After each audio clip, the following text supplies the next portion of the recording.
Hi everyone. So today I wanted to talk with you about a paradigm shift that I think everyone really could use, or a lot of people could use. And that paradigm shift is thinking of your clothing as working for you than thinking of you as working for your clothing. Now, what do I mean by this? I mean that your clothes should be seen as your employees. They are working for you. They're supposed to complement you. And I think that a lot of the time we start to think of it the other way, like, oh, well, I need to look a different way. I need to lose weight. I need to gain weight. I need to do this. I need to do that to look good in this set of clothes, to fit into this size, etc., etc. And the truth of the matter is that the clothes are meant to complement you. You don't work for them, they work for you. And if you start seeing it that way, you are going to start seeing some clothes as maybe they're not a good fit. Maybe they're not really doing much for you. And maybe you shouldn't literally have paid for them. And so that's the thing with clothing. And I think sometimes what can happen is that we have the whole fashion industry, right? And the fashion industry has models, and the models have to look a certain way for the clothes to fall a certain way on them. And we're moving away from just very, very sort of run-of-the-mill, those like very tall, lean models, and we have a lot more diversity in modeling and in fashion now, but we still need more. And the fashion world has sort of given us this idea that we need to look like we have to look like a model or look a certain way for the clothes to fit us right. But that's not true. You're the one buying your clothes. They work for you. You're paying them. And so you need to be seeing it that way. And if they're not doing things for you, if they're very inefficient at making you look good, or very inefficient at what they do in general, like if a coat doesn't keep you warm, I say get rid of it. It's not worth it. It's not a good fit. Get something else, or focus on the clothes that you do have that really do things for you. So what do I mean by clothes complementing you? The thing is that there is a lot to be said for different ways that clothing can complement you. And one of those ways is color. So you can see Hayden Panettiere on the left is someone who has a warm skin coloration. And on the right, we have Alicia Keys. She has a cool skin coloration. So warm, cool can really be very important when it comes to your clothing really suiting you and making you look amazing. And this is oftentimes just the warm cool balance with my clients can do wonders for them. Just knowing if you're warm or cool, that can just do wonders. And the other thing is that your silhouette. So some people are really tall and lean, like Tilda Swinton, and some people are short and curvy, like Salma Hayek. And there are all kinds of other silhouettes in between, all kinds of other people, all kinds of other silhouettes, shapes, sizes, everything. And so the thing is that there are different lines and different silhouettes that are going to flatter different body types. And oftentimes, I even see people, like when I go into a store, I see sometimes people taking so many different types of items, and if you don't have this like framework of understanding the silhouettes, if you don't have a sense of what the different types of silhouettes are, it can be particularly overwhelming to shop because you're going to be getting everything for all kinds of different body types.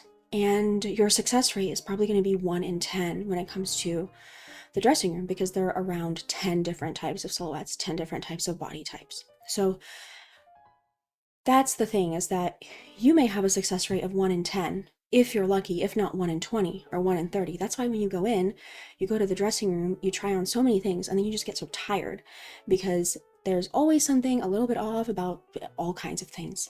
And so really knowing your silhouette can really help you pinpoint which clothes are going to work for you. So now, here's Keira Knightley. Keira Knightley is someone who is pretty angular, and her bone structure is very angular, and her silhouette is straight and has long lines and is angular. And when she wears something like this, it really washes her out. Someone who has these kinds of strong features, this kind of chiseled bone structure like her, she really needs a little bit more contrast. She can't just do all of this washed out head to toe. Her hair color is a tiny bit washed out. Particularly, her makeup is washed out in this case. In this case, her makeup is not working for her. Now, what is the point? Please tell me. of wearing makeup that does not flatter you. What is the point? Of course, there is no point. The whole point of makeup is to flatter you. So your makeup particularly and your makeup colors should be working for you. They work for you, and they should definitely complement you. And so with her, it's just a little too washed out, a little too low contrast. And that's the thing, is that someone else with a different bone structure would look amazing in the makeup that Keira Knightley had. Here's a look that's pretty similar. It's still those light colors that she's wearing. She's not wearing dark colors, but her hair color is a little bit richer and her makeup is a little bit bolder, particularly at her eyes. Her eyes are a bit bolder. That flatters her so much more. And it's not about changing Keira Knightley at all. It's not about changing her face, not about changing her body. It's about changing her lines and her colors to suit her. And so here we have Rita Ora. Rita Ora is someone who is pretty soft in her facial features. She's basically the opposite of Keira Knightley. And you can see how those brows look a bit too harsh on her, and the hair color looks a little bit too harsh on her too. The hair texture, the way that it's very overdone, looks even a tiny bit stiff on her. And her jacket also looks a little stiff on her as well. And so this has nothing to do with Rita Ora looking any particular way. Rita Ora is perfectly fine, perfectly beautiful, just the way that she is. It's not that she has to change anything about herself to look good in that look. This is another example of the same kind of thing happening. This type of makeup is just a little too harsh and heavy on her. The hair is a little too stiff. It looks heavy and harsh. The neutrals to the makeup, the heavy neutrals are a little bit too heavy for her bone structure. Her bone structure is more soft. And so if Rita Ora were to really honor her bone structure, honor her lines, she would do something like this. And I really think she is so transformed in this look. This is something that really is in line with the softness of her features. Her hair has softer shapes to it. The colors are softer to her eyebrows, to her eye makeup, and she has that red lip, which also looks really bright and fresh and kind of is light visually. It doesn't look heavy and dragged down.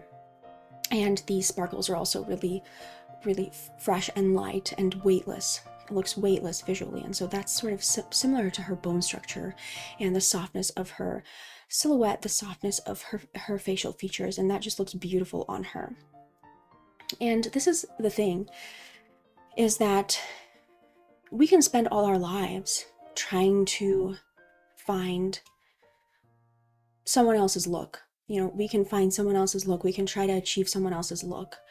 And sometimes some of my clients tell me, well, I'm 55 and like I finally got it. Like this is, I get it. Like I get how I look. Like I get what is sort of unique about me, what kinds of lines complement me. And there's a certain freedom to understanding that, look, not all clothes are for you. Not all clothes are for you. Not all clothes are going to complement you.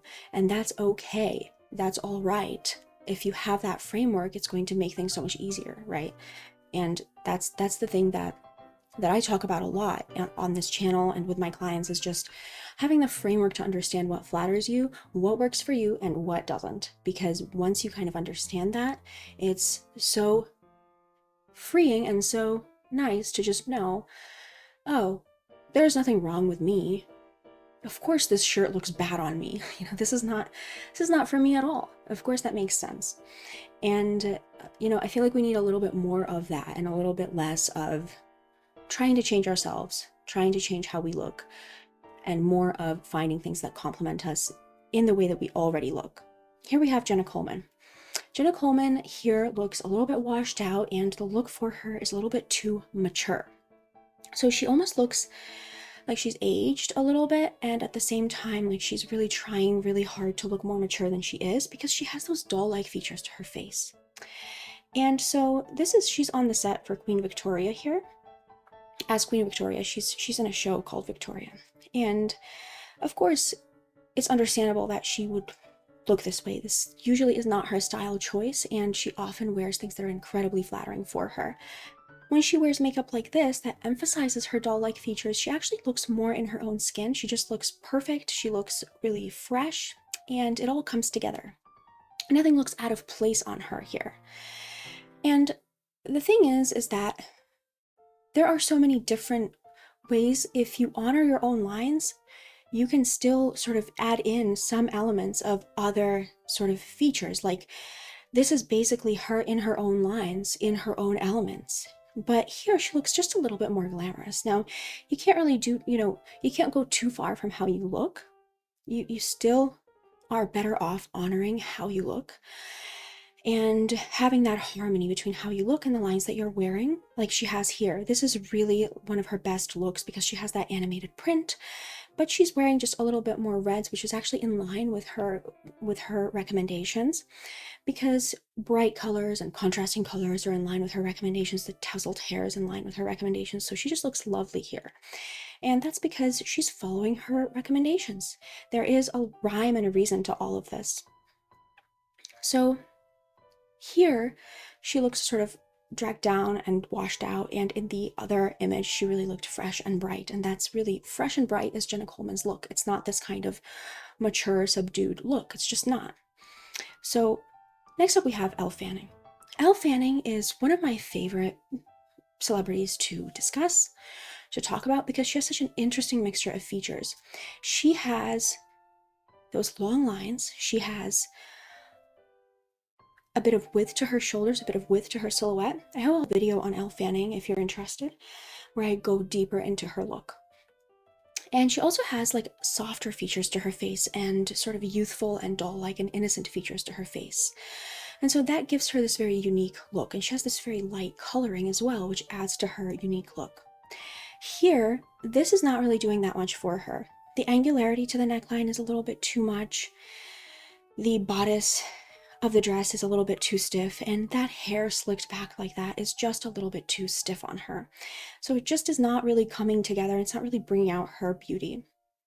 And this is the thing, Elle Fanning is, she has such a unique beauty, and this is sort of what happens when you start to mix in, you have your body type, you have your color type, and then you add in your essence as well. That's really going to bring your entire look together. And so Elle Fanning has this really soft, cute, ethereal kind of essence. And so she looks beautiful with these kinds of period looks, these soft textures to her hair, very soft makeup, very kind of natural makeup. That just all looks wonderful on her, really beautiful on her. And this is really her look. And this is her look from the movie Frankenstein. And of course you could say to yourself, well, Miriam, I look just like Elle Fanning, but I'm not the star of the movie Frankenstein. What am I supposed to wear? This is what I really love her in, and this really sort of ties back to the first look that I showed you guys with the bun, except here it's a bit softer. Her makeup is softer. She has some fresh colors to her makeup, and she also has that really soft looking blouse on, which is just absolutely lovely on her. So this is a modern way to do that kind of sort of like a period piece kind of look, without obviously having all of these, outfits that are very, very vintage looking. This looks modern, and at the same time, it really honors that kind of softness that she has. And the bun in this case, it's not super slicked back. It has some of those, like the soft sort of hairs kind of coming out, and that just really softens her look and adds a little bit to her ethereal essence. So she has that ethereal essence, so having the very lightweight, soft pieces of hair coming out of the bun a little tiny bit adds to her ethereal essence. So I really love this on her. So this is an example of something working for her. All of this is working for her, and it's working in such an effortless way that we're really able to focus on her and her beauty and not starting to look at what her outfit is. It's kind of interesting because when you wear something that really works with your beauty and is in harmony with your beauty, oftentimes you will see your beauty and other people will see your beauty. They're not going to see the outfit. We talk a lot about the outfits here on this channel, but ironically, that's not actually what often people will see or people will remember. People will see and remember you. And just like here, because it's so harmonious, everything comes together in one look, I see and remember her. And that's how clothing and makeup and hair should be. They should all support you and your beauty and how you look. So that's it, you guys. That's all I have to say for this video. I hope you enjoyed it. Leave some comments down below about times where you've really seen your own beauty and your favorite outfits that showed your beauty. What are the features that they highlighted? How did they highlight those features? And how how do you find that you incorporate that every day into your looks? I'm really curious to know about that. So if you are interested in booking with me, then I'll leave a link down below to how you can book a consult with me. And I also have videos, exclusive content on Miriam Style Club, so I'll leave a link to that down below if you're interested in learning more about the kinds of things that I do. Okay, so that's it. I will talk to you guys next time.